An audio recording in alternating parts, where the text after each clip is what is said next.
فيلم ترومان شو فكرته الأساسية إنه بيعرض لك فكرة هي فعلا بالفعل منتشرة وموجودة، هي فكرة السيطرة من شخص أعلى منك. هو بالفعل أنت مش شايفه بس هو شايفك وعارف أنت بتفكر في إيه، بتفضل إيه، بتتفرج على إيه. الفيلم جميل جدا، فكرته وإخراجه وتمثيله كمان. جيم كاري أبدع كالعادة في الفيلم ده. هاتلك حاجة تنانق فيها ويلا بينا. هل الحقيقة هي الواقع؟ ترومان عاش حياته كلها في واقع لكن مش الحقيقة، رغم ان هو قدامه الحقيقة كاملة. عالم مثالي، عالم هو لو شك بس فيه ممكن يحققوا له امنياته كلها لاجل بس انهم يشغلوا تفكيره عن الشك ده. وقت ما المصباح وقع من السما فورا زاق خبر ان في طياره وقع منها المصباح، وان يا جماعه واو ما تقلقوش، لا ده العادي، يعني في كل العالم عادي طياره تقع منها مصباح، ايه يعني؟ ولا لما شاف ابوه في الشارع غلطه، حرفيا الدنيا اتقلبت، الناس في الشارع حواليه بيشتتوه، المكان اتقلب، امه ومراته بيكذبوه في كل حاجه بيقولها، واي حاجه تشغل تفكيره عن الموضوع ده بيحاولوا يشتتوها عنه. مراته يا اخي، مراته دي مستفزه بجد، بتتكلم بطريقه مصطنعه جدا، يعني كل جمله ومشهد بتعرض لك منتجات كانك في اعلان، وده اللي كان مطلوب. لما شاف صورتهم ولاحظ ان هي بتعمل علامه الكذب بين قوسين، دي علامه بيعملوها الاجانب علشان يبينوا ان هم مش موافقين على اللي بيعملوه دوت، او اللي بيعملوه ده كذب، برضه شك. بس هنا الدنيا بقى ماتش ليه؟ لان محدش من الناس العليا خد باله. الناس العليا اللي راسمين الخط، راسمين حياته، بيتحكموا في قراراته، كل ده تحت امرهم هم. الحقيقه قدام ترومان من بدري، بس عمره ما قدر يفكر هي حقيقه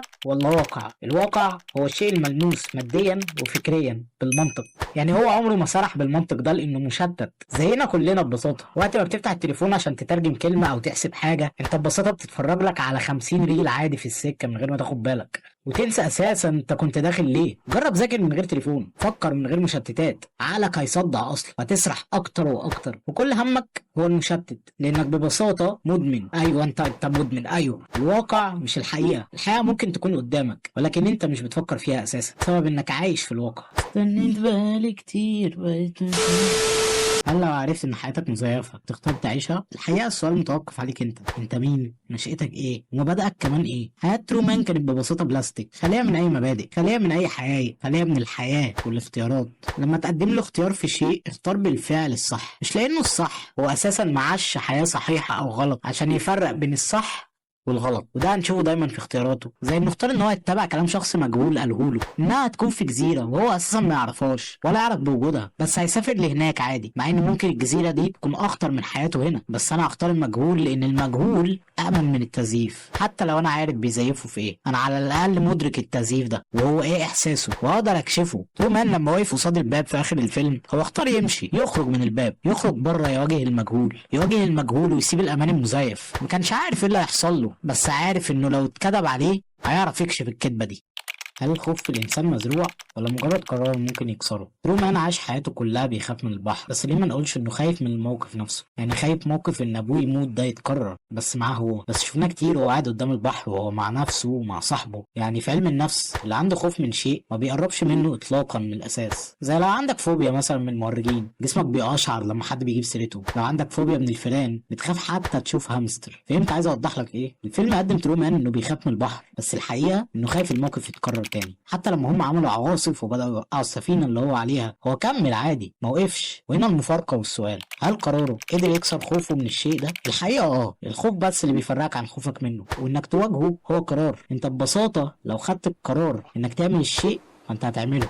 نفس فكرة النصيب. أنا هنا مش شيخ ولا بتكلم في الدين، بس أنا عندي نظرة للنصيب، إن النصيب هو التقائك بالشيء ده، لكن قرارك إنك تكمله أو لأ ده بتاعك أنت. بالبلدي كده، أنت لو التقيت بشخص وحبيته فده نصيب، لو قررتوا تسيبوا بعض فده قراركم مش نصيبكم. لو جاتلك فرصة شغل كويسة بس المكان بعيد وما رحتش، ده قرارك مش نصيبك فيه. من الآخر النصيب هو التقائك بالشيء ده، إنك تكمله أو لأ ده قرارك أنت بقى، وإنه ينجح أو لأ دي بتتسمى توفيق ربنا. بس مش موضوعنا دلوقتي، نرجع لترومان. هل ترومان فعلا كان خايف من البحر نفسه؟ لا يا اسطى، هو كان خايف ينزل لا يفقد نفسه زي بالظبط ما فقد ابوه. مجرد موقف يقدر يخليك تكتسب خوف من شيء، لكن قرارك يقدر يخليك تكسره. هل انت منتج بيتم استهلاكه؟ انت منتج بيتم استهلاكه ولكن للاستهلاك. بمعنى كم مره اتكلمت على شيء بشغف ولقيته قدامك بلاش دي عشان بقت مفقوسه دلوقتي من اليوتيوبر. تفتكر ليه شركات المشروبات والاكل والمنتجات لسه بتعمل اعلانات كبيره بمبالغ ضخمه لحد دلوقتي؟ ببساطه لانه لو ما عملش كده انت هتنساه. شركه تويز ار اس اظن شركه اتشهرت جدا في الالفيه الجديده، كبير قبل الصغير كان يعرفها، واكيد سمعت عنها وانت صغير. هي شركه بيع العاب. الشركه دي كانت مدمره حرفيا الاسواق، بس لما منافسه السوق نزلت للاونلاين الشركه دي اتبخرت من العقول. ستار اس حيث يبدأ المرح. وده اللي قصدي عليه، انت ببساطة بيعملوا لك الاعلان عشان تشتري، وبيعملوها عشان تفضل في دماغك بكل بساطة، عشان لما تفكر مثلا تاكل الكيس بطاطس يبقى شيبسي، تفكر تغسل يبقى برسيل، وهكذا. انت ببساطة مستهلك عشان تستهلك. عمر ما في شركة بتعمل اعلان او بوستر لاجل بس الترفيه. الهم الاول والاخير مش يبقى انه الاعلان مرفه او تكمله اساسا للاخر على اليوتيوب. هما كده كده عارفين ومتاكدين ان اول ما زرار السكيب هيظهر انت هتدوسه. هما بس كل همهم انهم يكونوا متواجدين في دماغك، مجرد ما تفكر في المنتج الفلاني تلاقيه. تاني، انت مستهلك عشان تستهلك.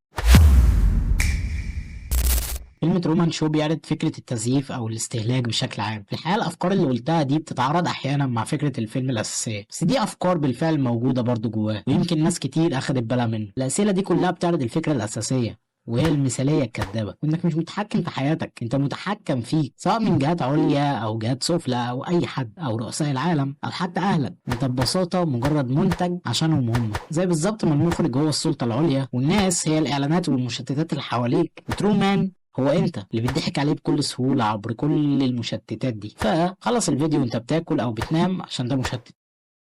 باي.